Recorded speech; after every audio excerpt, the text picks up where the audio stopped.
नचते हौजिक लान सिगी यामना मरुइबा अखोई प्लान जे अमना प्लान तौरे अदैदी अमना थिंगाइबगुम्बा थिंगाइबा मीन्स चिंथबगुम्बा सि याम तौरे अखोई दको अदुगा हौजिक अइना पोस्ट अनिहुम थाके तौजगी pen दबै मतंगदा ngaranggi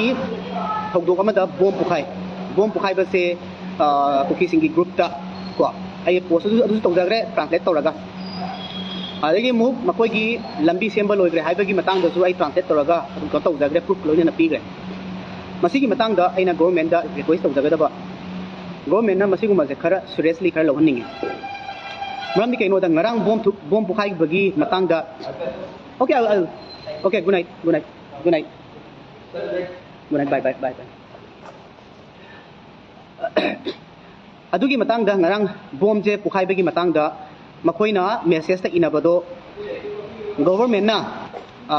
ai hayam bana news ta su adai di khara kenoi basing khara lead oina chatli bai chin nau sing adai di haram bai gi boiro kekel gi boiro mekel lipun gi boiro amam gi boiro ai tek to jagre pong ikang khangna bai tare adu da makoina kuki singna amuk notice ama thue maduda involve toriba maduda kukhaya libado nuai taba phongdok sari ta dui poto yam tina condemn towe nam koina phongdore aduda aina masida haja ningi se asuk kuiba lan sida hairiba mafam duda meitei na changbada yam waba mafam neba kamaina changdoino haiba se hambada kuki singda ko dumedi government singda aduga adugi poto makoina masana message izaba masagi group ta izaba same aduda su haijareba masi ai khoina tawriba potse tamda lebiba haibadi mainly meitai da moidi ta hai adubu tamda lerise meitai am khata natteba meitai da natteba tamda lerise nagai manung da cheliba se nagagi apogi umbrella manung da lerise yamgre furup ko tribe yam gre adi mathakta apogi pangal jing adaidi mapandai changakpa oiro amadagi oiro apogi mayang sing makoi mayam am leyeba hoi ai huzik practice towing aida phongdok narangadra di ai thengna da bagi no tong jadre adubu phongdok naramagadi yam phare adubu hek ngarang na thogdok thokhiba mafam duda indirectly tawrise kana no loi khanga baneba akoi gi manipur da leriba community huzik yelomi oigera oirogera ama oirogera huzik tamda le minari ja mainly mari neba mari je kana no haragadi meitei mapalasi ko adaidi naga mapalasi adaidi muslim mapalasi aduga mayang mapalasi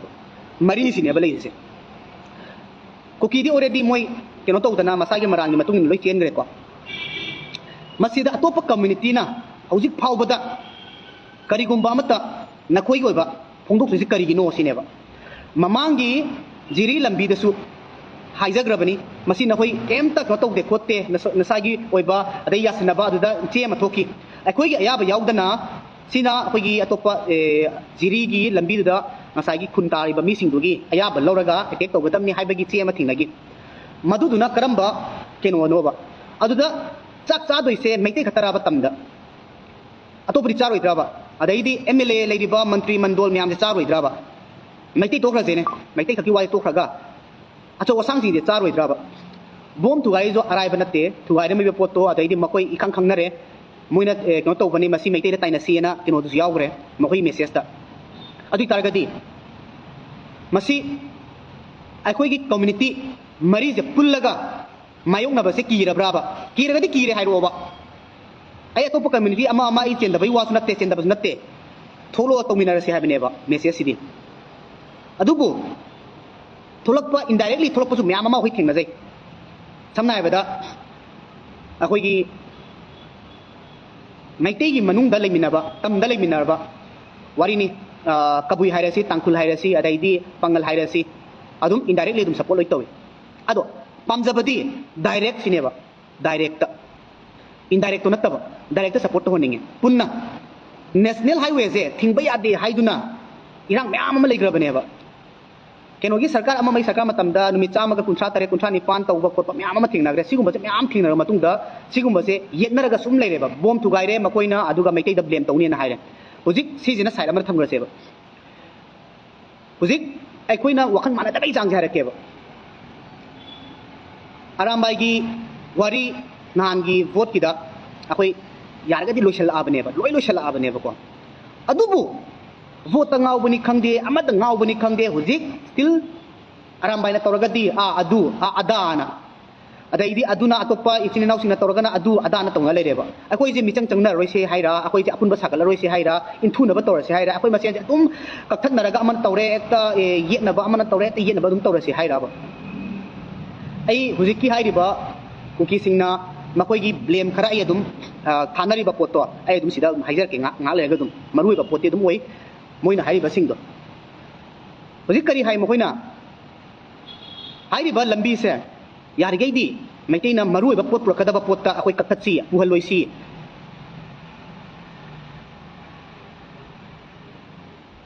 asing ba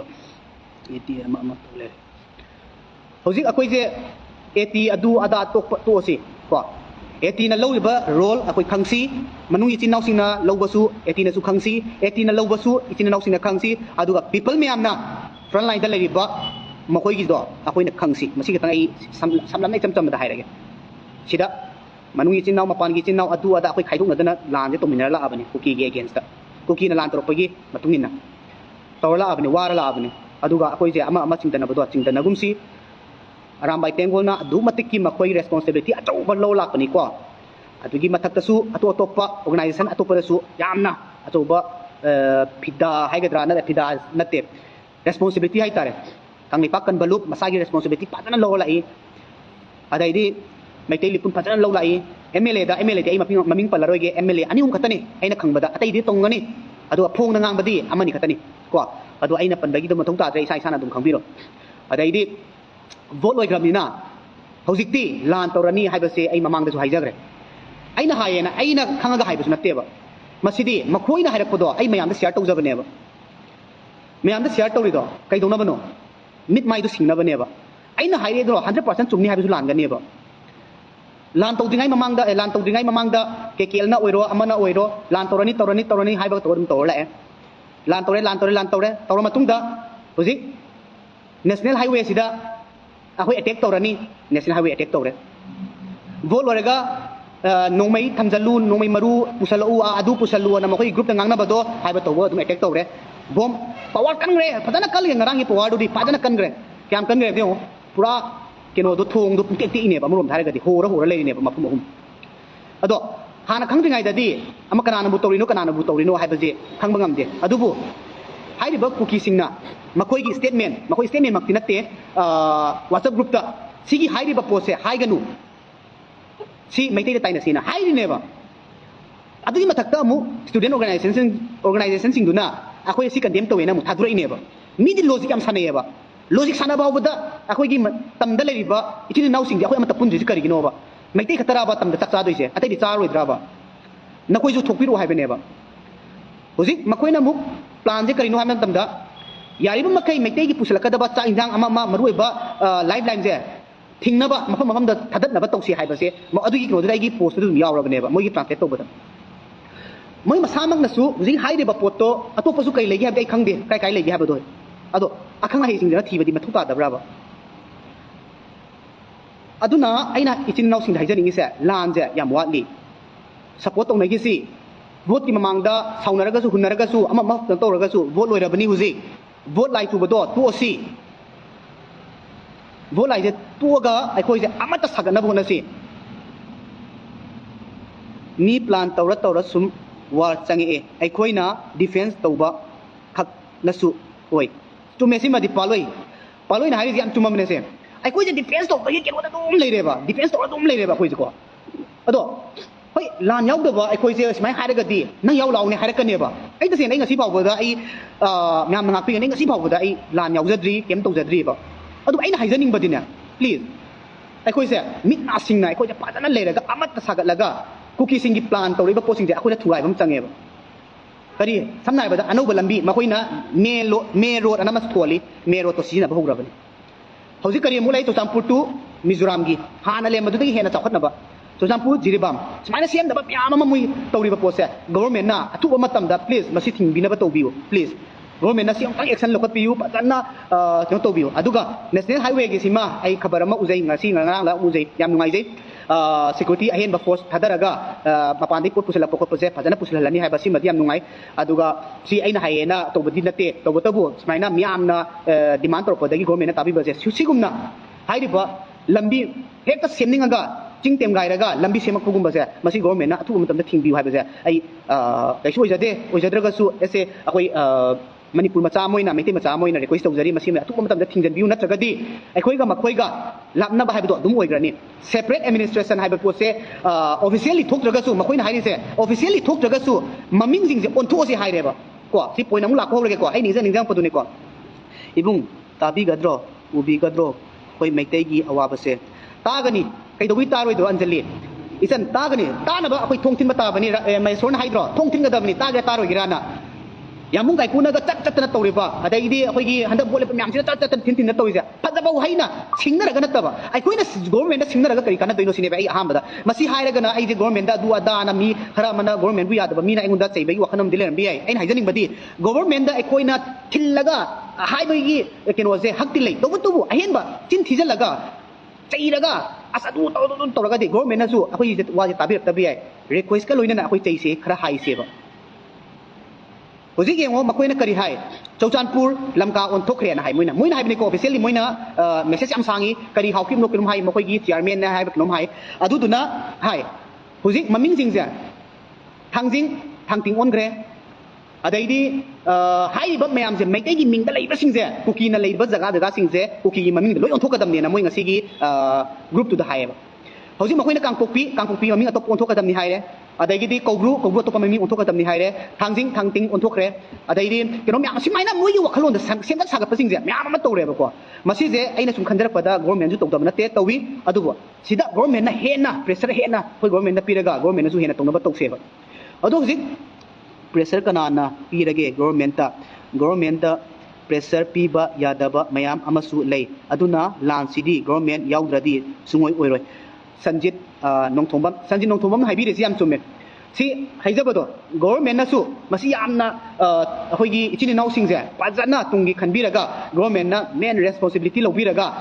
government gi backing da hairiba civilian ahoigi micham jingje aho leijage ba ahoina mang tharaga government na maning thabu nataba government na police daidi IRB na traga forcing jina mang da thabiraga ahoigi maningda ahoigi ichini nau sing ahoigi front line da leibi khunna ko sing jina maningda leraga ahoija hairiba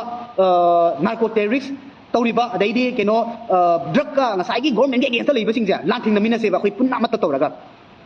aduda ngasai gi front line singi chana thakna ba awat pa amam min kapadodi lan yaudaba aikhoi aigumba lan yaudaba seng harabada aizu wangang je haiduani ai lan kem yaudona chadeba adubu responsibility lowba ngamba khoi khradi lowjeba kadai da lowbi haibado lowmina seba ai ngasi di wakat pagi nuai tabagi amam am do haijaning dan torokpani mainly kuki gi ahanba lambi maitai gi jaga da moi lambi sunjak chalo haibase moi lep khrabani nong machala pusu yai adubu makoi gi warepta maitai na jaga taba lambi da khoi chala roisi akoi gi lambi leijai more gi lambi moi sembal oigre kangkuki sembal oigre jiri bam sembal oisale yengo akoi adui targeti separate administration je government na pi draga su makoi gi tongna bo na riba hojik main oina makoi da yamna danger ori se kuki da masi jo khoi miyam na khang dar kalai kuki di already khangal loirabane ba ko masida akoi ichini nau singna amumu wakal dabani khangde gyan tabani khangde or amu kawbamu yawe kuki na mainly huzik yamna target tawri se India manung jine ba India manung je kadai da no harga di state ahum ne ba kam state no harga di Mizoram ne Manipur ne Nagaland ne aduga ahum sida mu kwai dagi danger wi je akoi Manipur je si aina haiba natte sidi akhang ai sina tanabada mogi discussion ta ba matam da tazaru ba potu ne ba aina haijari se ko bro khut pullaga thambasi aikoigi thauna yamna hanalle khut punbiga no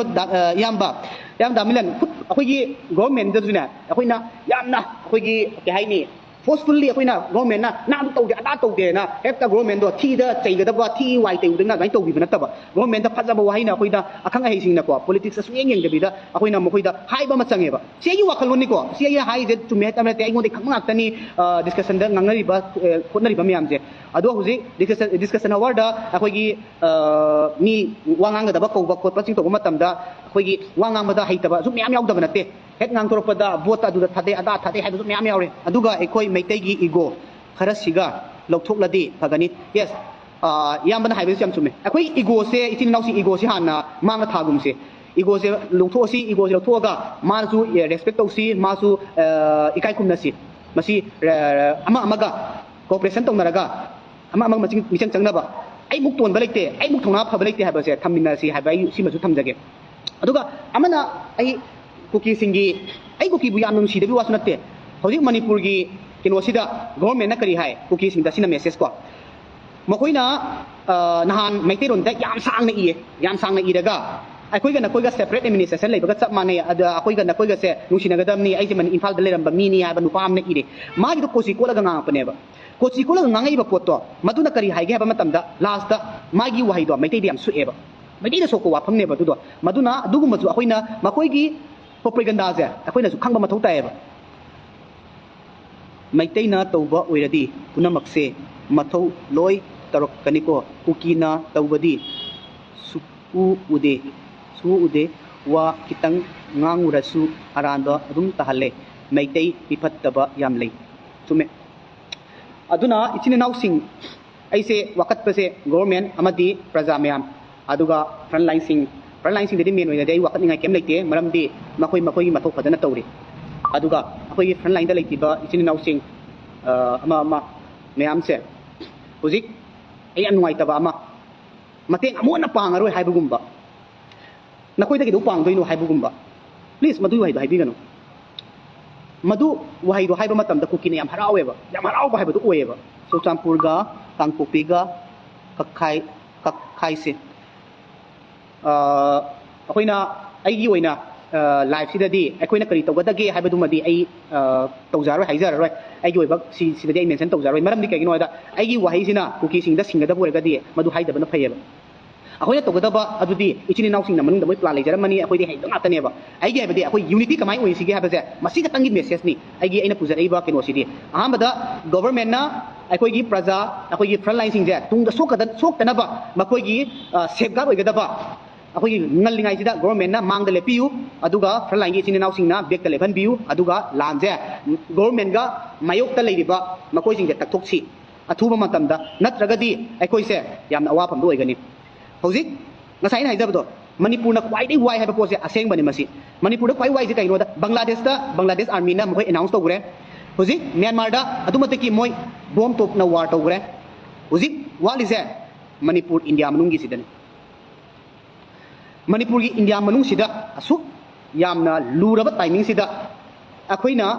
government जु थिनजी अदुगा प्रजा अखोइजु अमत्ता ओइना politics sungeng yang debida mana BJP ni mana Congress ni mana CPI ni mana keno ni RPI ni mana MPP ni habdo vote loi rabani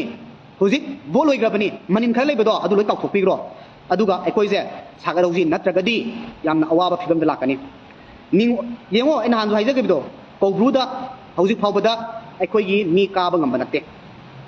akoi gi haurak phamni hairiba kobruda akoi ka ba ngam banate boji maramdi already kinona uki singna occupy tor leigreba ani subada makoi gi thangjingda thangting onthoga post atau bai ngaga akoi ju kem to bangamde ado sida akoina muktana leibasina kai da kana toino habisneba aduna akoi gi thangten pai da ba khulai pai da ba ichin naw singna front line da leiba ichin naw singi thamoi soka da ba wahai do please haibigano please adu dangi haibigano masida amagi party hablete e dagi z phaw yawre front line sing bu magi thamoi soka da ba wahai please idin haibigano yamna thina chume yamba request mayam tauba ngakni thabak oina sarkarna taurak tabadagi pena dabadagi taurakpa ngaktani lairaba macha ngaktani siriba singse masida government da request tawfam toktra oja masi yamna chume nanau waheng yam chume masi government na sing baidi tawgadabani yam sing nai gadi adubu government ju kari wakal moy ju lalung ama leramgadra kari lei bano haibadi ai khangjadre kari gumba khara di lei wa kari gumba khara lei aduna makoi ju tawbur ngani transfer adu gati ai bu okay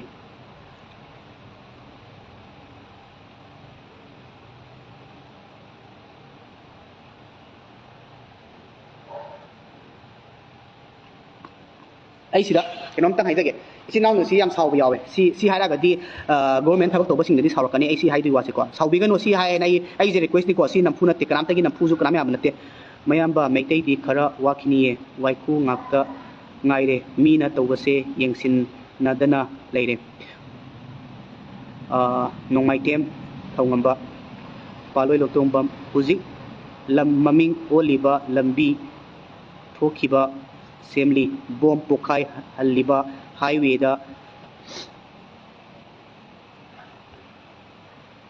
da masi meitei da toba nate government gi property soklabani chume aksida toba lanmi nam sange mange mum ado ayam katanga hanjaraga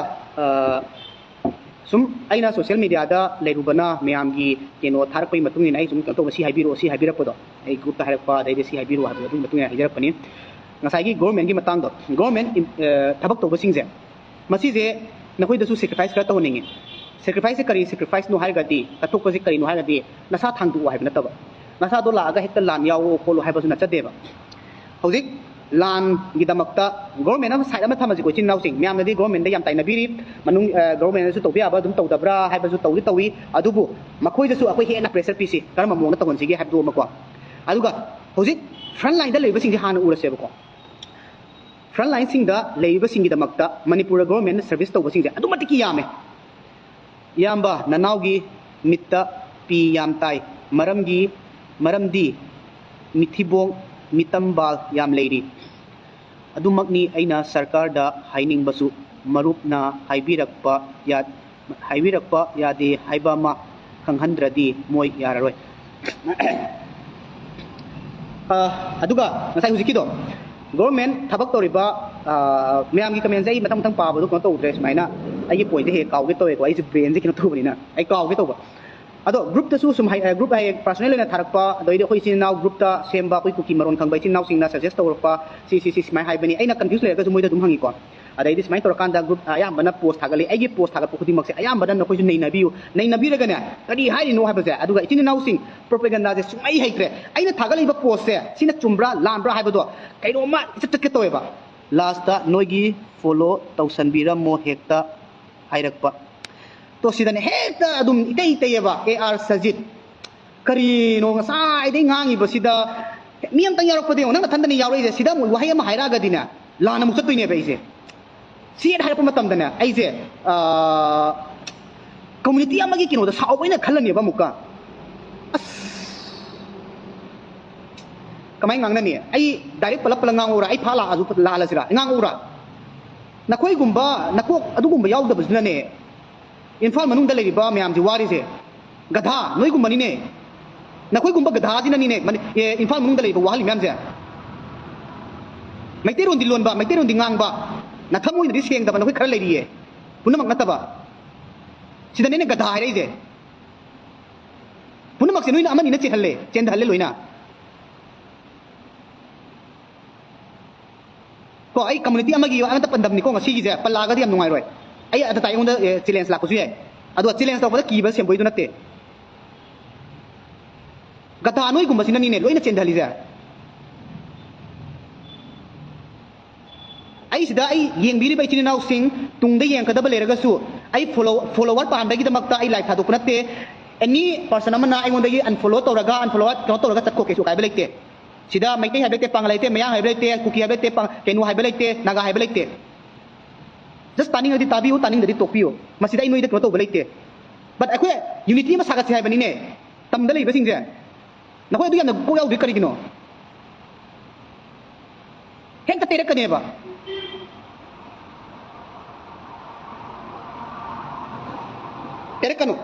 tere kanu ai imana basune community khudi mak to lei loina respect to ingasi ba boda su wa je nangumba amana ne wa je side amna chal leba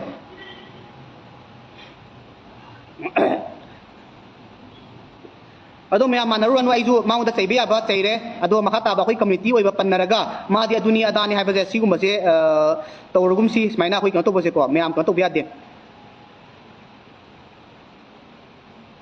keno nang ar sajid nang se karamba community no haiba khangdre nang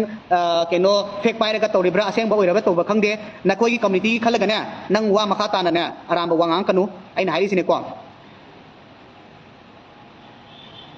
sida aigi kinoje live sida ne interfere tawraga ne ai side amda chana ba tawrakano nakoi gi amot pado lokthoko tin sisela kani na ya duda ko makha tarano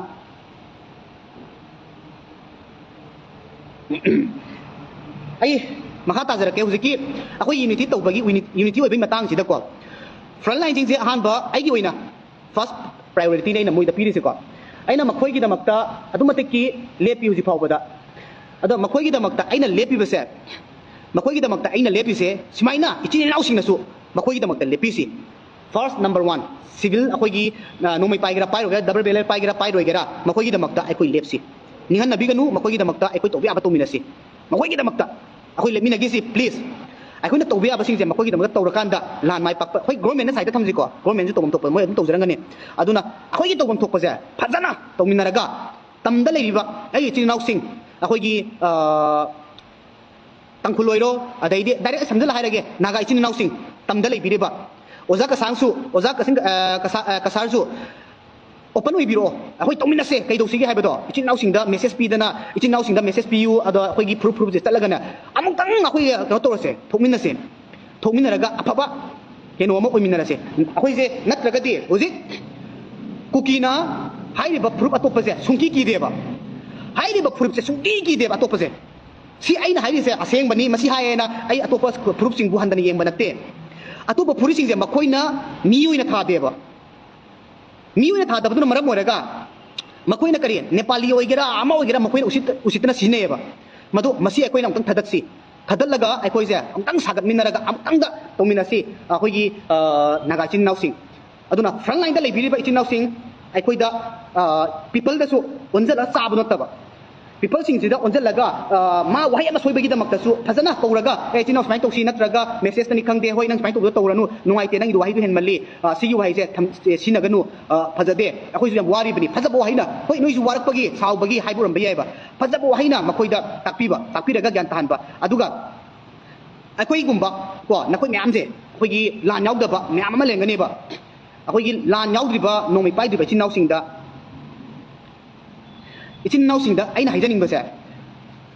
hojik front line da leiba ichin naw sing ja karem nabi gano ba moi di tension da leram ne ba khenne ba hojik ai de sport person amane ba ko ai de sport person ai amana kok brain thada toisa sana padang da thadar kane ba atu ba thadar oi ba adu same chamane ba ngasi khulai pare ga sakhi ba ichin naw sing sa makoi kok si kari hai yeng na ba kamaina mai thi ba pi sigi ha moi kok se tum lai gre ba adu gi matak ta koi gi mission ma koi nomai pai da ba ama pai da ba sing jana ne karan heng ang ba makoi tension hena pi ba tension pi da kan ne makoi da sok pa gi ya ba gi chance am wang na le ba masi di to bi gano ba masi aina hairi se yamna khandaraga ni koin haijari se aduna chinau sing pada sauning bale raga su phajaba wahina moida to bi ba haibi ba e yamba sing oza sing to bi do si an to haningi smai hai to gana phajagani smai to ni phajani da haibi ba aduga akoi musa haijaba do akoi gi kulai pai bai chinau sing akoi people kino sing da ai kino tang pai je pakat tagi ko ai yamba fuam to ren si kenam tang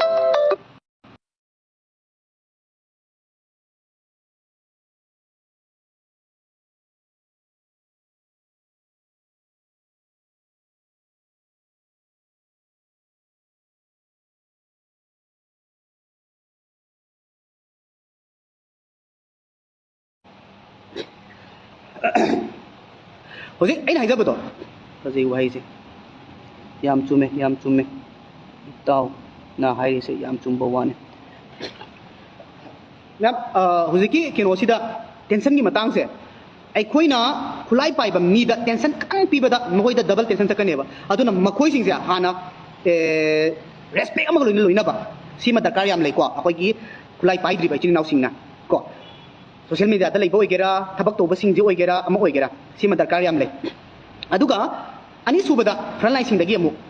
frontline द लेबिरबा इचिन नाउसिंग अहनसिंगना यारिबा मखै discipline जु ताकपीबा discipline means होय वांग सांग दोंग नतबा करी लमत चतगनी कमाई तौगनी खोकनी कमाई कनो तौगनी हाइबसे पीपल कमाई लोइननी हाइबसे सी खतंग ताकपीबा मखोयजु मसी दरकार याम लेब्राना खली सी मसी सोइना तौबिगनी ना थाजे अदुना ट्रेनिंग म्याम अमा तौगिबा इचिन नाउसिंग जु म्याम अमा मोय डिसिप्लिन याम लेबा यावरी अदगिदी म्याम लेनरेको अदुना इचिन नाउसिंग अखोयगी मनुंग द लेबे ओइगेरा अमा द लेबे ओइगेरा सी अतंग मुकना बिदबा नंगना तौबनी अइना तौबनी मसी अइना तौबनी नंगना तौबा नते हाइबजे मसी तंग तौबिगनु अइ message ओइना ngasi wakatpa oina tawjage ko ngasi gi kino sidi yamba phajana gyan tana haibada phawba tabidaba yawe sina kamai tawradi phagani adusu khangdi haibirama ai tasengna ai ladi yam hairaga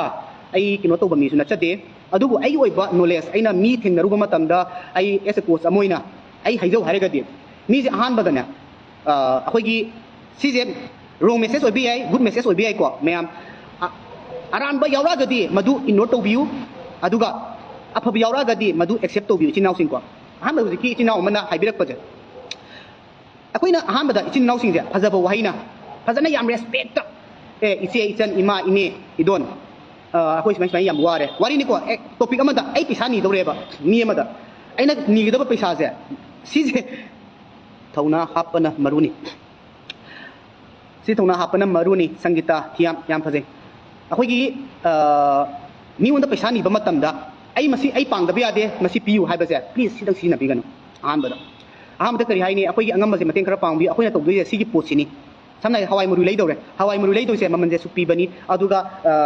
ichena inena thabak tawbiri sine asu yamna si thabak tawye su tolok se sini ado simai tawbani ado noina tari ba kino sina moi ya usalu ba nataba ko but magi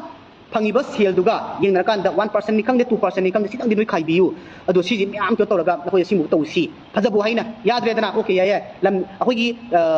irang tawisi na koi saru yaudabra na koi yaudabra gadi kesu kai de kem haijaroi adubu mateng jidi panghaningi haibase icham cham hairamba yadre dana thokpirakpa ma pangdraga su atopa panghala lore maramdi manipur da lerise ma khatana teba pangningdraba paisa pangningdaba do ma mathanda na teba ati blem bi aiba aduga ni amatang di pangningam di yai ni cham hena pangninga deba wahaiduna request ka haina pamtamda ado siguma dakar yam lei aduna sel pangba matamda request ka loina na pangdre dana thokpiba masi ai oiba wakhan ni ko aduga ichini nausing ju khanga da basin kaino da mainly पैसा दरकार याम लई government थदब नते अमना थदब नते अखोइना पांगबा लेपगदी कदाई दगी मुई लेदोइनो आइना सु हाइबा ngamदेबा फरे नोइ नोइ दai पाइरे ai कापगे हाइबा ngamदेबा मरमदि कगिनो दा आइना आइगी सेनफम थदुप ngamदेबा अदु तारगी ai सेनफम जे तौगी हारगदी मखोइदि दुदा आइना मतेंग पांबा दरकार लेबा मसी गवर्नमेंट थबक तोबसिंग प्राइवेट थबक तोबसिंग मणिपुर दा तोबा ngamदबसिंग यावदबा ngamदबसिंगना मसी वखन खनबिउ मखोइदा मतेंग पांबगी हाना फर्स्ट प्रायोरिटी पिबिउ मखोइ सावन बसी यादे हाइबा सेम बसी त मखोइगा अखोइगा लेवल जे कमाइनो वांगना थंगदबदो होय वही फजबसे यामना मरुoi अदुने वही सिदई सोय मत वही सिदई आतने सोय बसे अखोइगी फ्रंट लाइन दा लेबे इचिनाउ सिंगा अखोइगा ना कंपेयर टुगदबा मतंग हाइजरके को फ्रंट लाइन ने सिदाने सिदा अदुगा अखोइगुंबा समना केम तौदबा खुलाई पाइदबा अखोइना सिदा मरमदि अखोइने लो या ओइने खलगनोबा सिजु असा अखोइदि केम तौद्रेना अदु खनगनोबा अखोइदि तौबा थोकदा तौरिएबा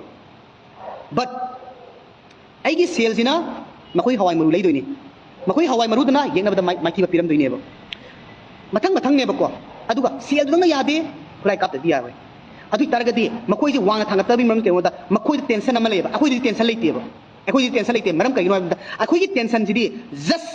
अखोइ माइथिगद्रा हाइबि टेंशन नेबा मोइगी टेंशन ना मखोइ थवाइदो खुबाक हाप चलिनेबा मखोइ अखोइ करि खेनै अदैदि हुजिक सुम येंगो vote budi loigre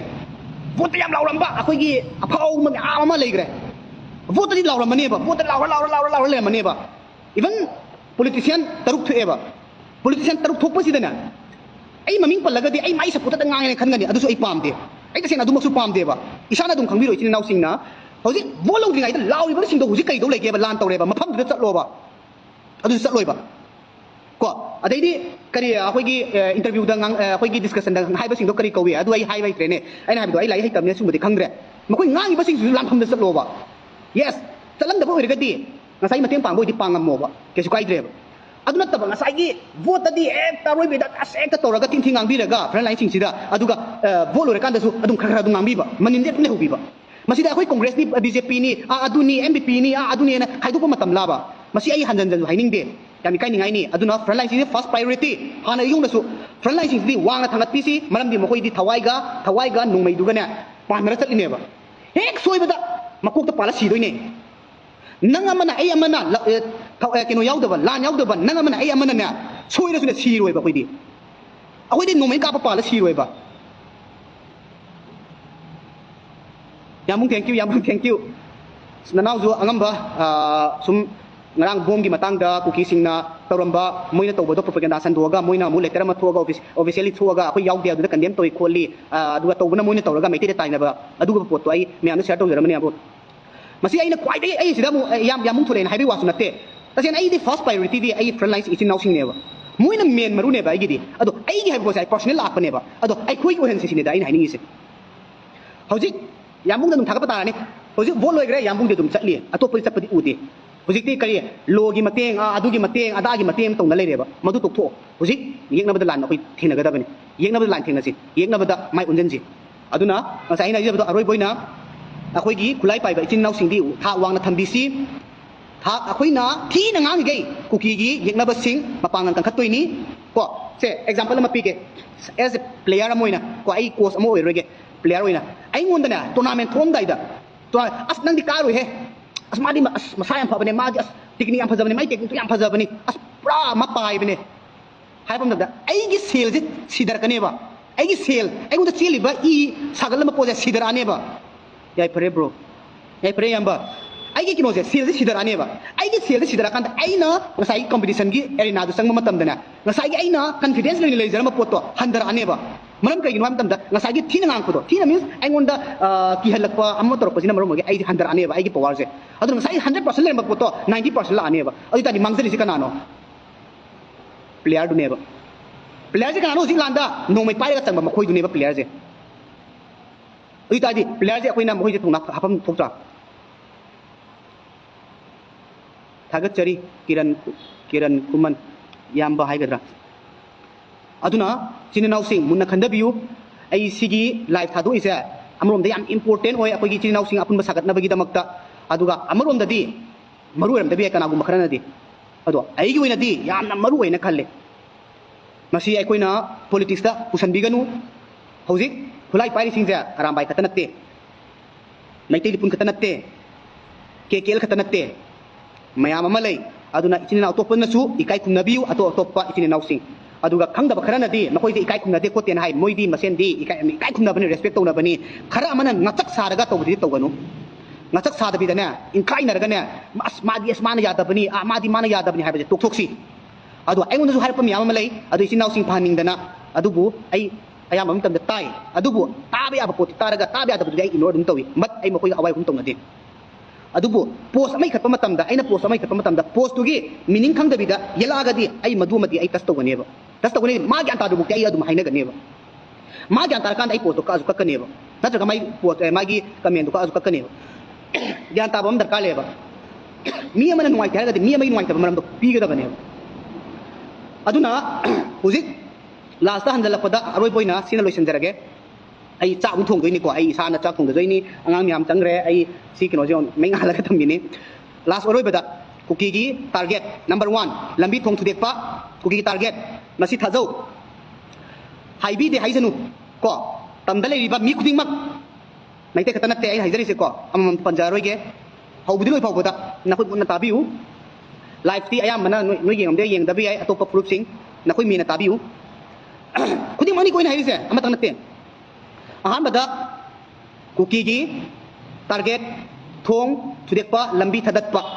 national highway lifeline number 1 number 2 da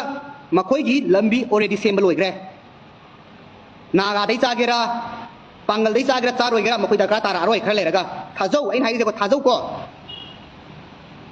numit khuding gi di ai thaba point lei tragadi magi oiba marui ba point yaw tragadi life thabe gi su veru lei te bran khali kara gum bakran lana su ubi gane du su pam jade marui ba ai thajar ke tang marui bele kanda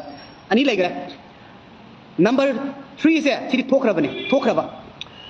national highway da lakpa any truck khuding mo attack tawni ha ba je taw ba hogura ba number 3 masi ju thung da taw gi ni number 4 hoji मकोई अतोप जगह कदाई कदाई लेगे मोई मैते सिंगना अखोई life line पुरप मफम सिंगदा मकोई कुति थीरगा मकोई थुगाइनबा plan तौई group दा हाइना पई मतुइना अदुगा अतै यमना मकोई की target Manipur से मकोई ऑक्युपाई तौबनी मणिपुर पुनमक निको मोय थाजदब तौगनु इम्फाल दा लेरिबा मैते मचा सिंग को थाजदब तौगनु वन डे इम्फाल दा मकोई सोइदन अटैक तौरकनी करिगुम्बा अखोइना तम चिंग दा लेरिबा मैते की खुलसिंग जे अखोइना फादना तौबा ngamdraba yengnaba singbu maitiba pihaudraba imphal de yorkani thajabiu maramdi makoi kenoda bangladesh ta leiba myanmar da leiba india da leiba makoi ahum loi punjanna ba makoi message thanagre ko chauna hairi ni hangini makoina kanada kuki inpi da nakoi asigi pose message ni makoina open letter hai ko hairi ba makoina hairi ba singje nakoi message pibi adabra kari Myanmar dana mainly karino hamda PDF makoi jingje akoina CNN haibra CAA haibra kinom hai moina adu ai khangre kawre madu duga akoina message piba kariya kai belai line lona ba kariya kai belai makoi je akoina koba kariya kai belai makoi koroga khulai je asom dei prokna hona gada bani ko Bangladesh tagi ayamba makoi da thuna lei bayam lei hai makoi ju koksla ba kariya kai belai punjala kanda Israel asom dagi akoi kai mateng pangbe aba sel mateng pangbe ama pangbe aba akoi mateng nusi habani adu targadi mayam do punjala en khalase sum ai aki bedi leite मैते सुन मुलोय अदुबु मणिपुर से मुख खति कमाई तौनी मैते मुलरोय जेबा सोक्तो जे मैते खतरा चिन नाउसिंग अतोपा लेरिबा फुरुपसिंग मैते खतरा नोई सुलकनी को मरम हरके मेजॉरिटी मणिपुर दा ओइरिसे मैते ने मैते मेजॉरिटी दा असुखिना येपा अटैक तोबा ngamaga अतोपा मेजॉरिटी ओइदबा ना कोइदा करिगे अटैक तोबा ngमोय मसी अक्तांग मुना खलो मैते दा अटैक तोबा ngama बायबसे नागा केसुले के खलंगनी Pangan kesulit te khalang ngani thajau adubu si hai haiduna hekta naga singbu mathuna leiti haibade ai hairoi number 1 naga sing mathuna yam leiba kenoni sin nausing nakoi thokpani akoina ngai rise noi thoki thongani indirectly but khoina pami se directly thoga akoi amat oina pun madune pami se hayeng maitai kari gumma maithine lawrasine akoi silene tawrage ba tawri sung tawroi ko kuki sing noi munna khallu maitai na never silene tawni dis sun khallu no lam nakhoigi amata leite tawtabu punna leimina si haibada government na anauba mitop changakpa si thingji haibada nakhoi nganna yahu natragadi tungdo warkani masidi thamjauge ichini nausing akoi punna sagarausi maitai majority da attack tobanga ma baibase majority na nataba nakoida line attack torkani habase sima kawgan mamangi da ni sokpa yawi jiri lambi da attack toba matamda atopa community sing tumi leiki ko nakoi ayaba pirga du toraga tawdam ni haiba ama message ama pinagi adu mai maron phajan khangdar ni na ya du maklo tawja roi maming ontokpa makoi first and final separate administration moi phangoi khangre simadi ai noi da haige phangba phangda dai khangde ko makoi na khan haijabani separate administration SAZ phangba phangdaba ai khoina leiruba mafam sing maming ontokadam ni haiba se ngasi gi makoi notice ama thokrabani makoi gi chairman ab kinom hai notice makti natte kinoi na chioi na thoknatte group ta tharakpani madu da haigra bani separate administration je phangba phangdaba makoi gi lam maming loi onthoga bani haiba pot se masi munnatin yo thokona koi ai ju yo thai ado lan yaudaba ai babu tumbi ya de pungbaro ama ani tai lan yaw mi sing dik mai tumang gani masi ju hangba ya question ado aina wari si maina noi atai di waram moidra noi wadabra noi waram moidra wadam mi suleng gani lan to mi na to jasanu to mi na to jasanu daga ta de moi lan thing nagi do ai saru yauri ni ado ai to bam to pai tumam to pai thabak sabam to pot ke na khan baju miyam yaw ngani nanaina mi amagi nupi amana share to ba mateng pangbai matang da yumthong khuding gi mateng loi pangam gani hari ba posida ai proof pige yumthong khuding gi mateng sungpang pangde yumthong amat pang oraga su ai mi puthok pang gani puthok ke ai na haijabadi yumthong khuding mi mateng pang se haibani ngasi tha ma da mateng pang re haiduna adu da dotion se haibana te mateng di lang lo di bung teng pang se haibani ai na haijabadi lastly ai last ya manre last na kaino sijina yam stress lo view mateng pang ba ichini now sing thamoi siang na nakoi manga thok piro u nakoi manga thoga ne openly nakoi manga je meeting to piraga akoi doina mateng pang bi yu hana live phadana thadok piraga ne akoi ju mateng pang jage live thadoga ne nakoi gi damakta akoi mateng ni jage ai uji mateng ni bakire kari maram gi aina ni gila pose kana da pidu ngab khangre ai ichini na amana ai am thajaba amana ai ngunda message thabire smai le na ai mauna thajaba thame aduga matang charakan da hairiba mi sing duga atop mi sing duga mu kunjana na ba Huzik yamna phajana mateng pangbada khoi tarakpada keno su mateng phajana pangi RK Chan thoi ichan du su mateng phajana towi adagi di keno su Ren film ju mateng dum towi adagi atopa ina udaba YouTuber kangu ji dai hairoge di moi dum torangani aduga hairi mama khoi sing jiga tanaraga mi manga dang apun bam to wa itim haizage ba aina ngasi amada mateng pangane ba amada jungun hairi mi tara do inda mateng ni saleba tara do lising amam piren khala jeba lising tara do krai dei pi do no ba kudak tuda ai pi banga moi ba esu mateng pang ba mina aduna mi manga do punjal lagadi mi manga do da lising amam loina ni kudi piragadi kya phangani aduna siguma je mateng pang bai matang sida no amtang punjan biu mateng aduna tragadi mateng pang khara phangoi handak ni khara kinare maramdi dolan sabu yawi haina bugumba post to galine na adaidi masa masagi kino hangnare masa masagi income kino tongnare ana myamam yawnare ba maitai dati mina yam leye yamba nungsina nungsina de aduna mit na kong singnaba khara loina live se thaba matamda aikoi munna wakal khansi thagachari bidyarani thagachari smaina akoi kino to bose mateng pangbai matang se ko hujiki do ngai manga tang oi tholo tara ya mangre ba kun ya mangre yangki ya mangre ba aduga haibidi aina haijani ngi komai ba pisa sing do asuk tare na manga da pibiu manga du da ado manga du na ichini naw sing da loina yohan go ba sini da ina haijani ngi de adu su he de hon baga pisa se lak tare la asuk tare ba do miyam mang da kangal lo ba sunggang kangal da ba su yawri ba adu hayo ga loi kangal da haiba gumba ado aina bidi kangal lo ba transparent o helo ba phajana mi ngon da su pateng pang ba mi sing da su matung da hena pang ngai na ba loi kangal kan da ne tung da mateng pang ni o ma ja sing ma pi ni haiba do sugang kangan da bida mai magi sina ning ba mamong da sina ba su lei tabra ha ba du migi mina phongdura ba bija karu bakra dileng ne ba adun mateng pang bai matang se masida hai lo chalage adu isin naw sing mateng pang ba lepi ginu mateng dum pang minagi si isin naw sing adu friend line sing da sawan ba quran ba adu to ba se si thaduk pc aduga politics da ngau raga leru ba isin naw sing adu hanbiro hoji friend line sing da focus to raga lan ji di continue to gini kuki landi adum to gini moi adum to gini makoi gi phangji ba wa hai ri bina akoi gi su akoi gi inchi am bu ka hel loi hai ba ko se cm na su hai gre government na su hai gre people kuding man na su lepe ko aduna people kuding man lepe wareti akoi punam le minasi aduga isin naw friend line sing ji da su akoi gi ima sing da su ama sing da su usit thoi da ba isin naw si ikha thang ba sing da su usit thoi da ba to bi ganu aduga akoi amat toina changjan min na ga lanje mai pang na hunami na si hai ba se ai loi sanjarage duga brother na pibirakpa message ayamba achumba hekta oigali matam gi mit na kong oihanbi bagi ainingai leitana thagachari chitan hunja mayum mayamba nakoi aikoi gumba ngakta leiragabu leipak asuk yongna mitopna laksagadrane mayamba sum ai amu makata ing tore makata jaroge mayam sangmangre live se sangmalasu magun yaugdabani aduna chinau sing please akoi am to minasi akoi khannar gumsi vota ngaurum ba ichin nau sing su vota site thambiraga akoi gi front line da hana vota piram draga su aina kai kuda vote pihau dre ikai re pole na ba tu khanbi ganu adum kai kuda dum chapiu adai di mes kenona su mesona su ai lawe aba laure adum yam na vote pi de ko ta chungi ida ba continue dum chapiu adagi di atopa yamba nung sabana su lawi ba kholi ba ama to bozo palan thamoi seng adu su lawiu continue to view aduga yamna phajaba londa akoi gi free da ngang yare na pangang ngang sunata ba adu su to biganu khandara ga ngang biu mina ma injel ga su panga ha sunata ba adagi di ozabi mol na lawi ba role su dum continue lawiu aduga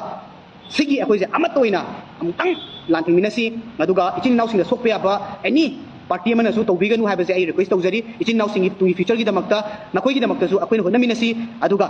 ai koi gi leibidiba government na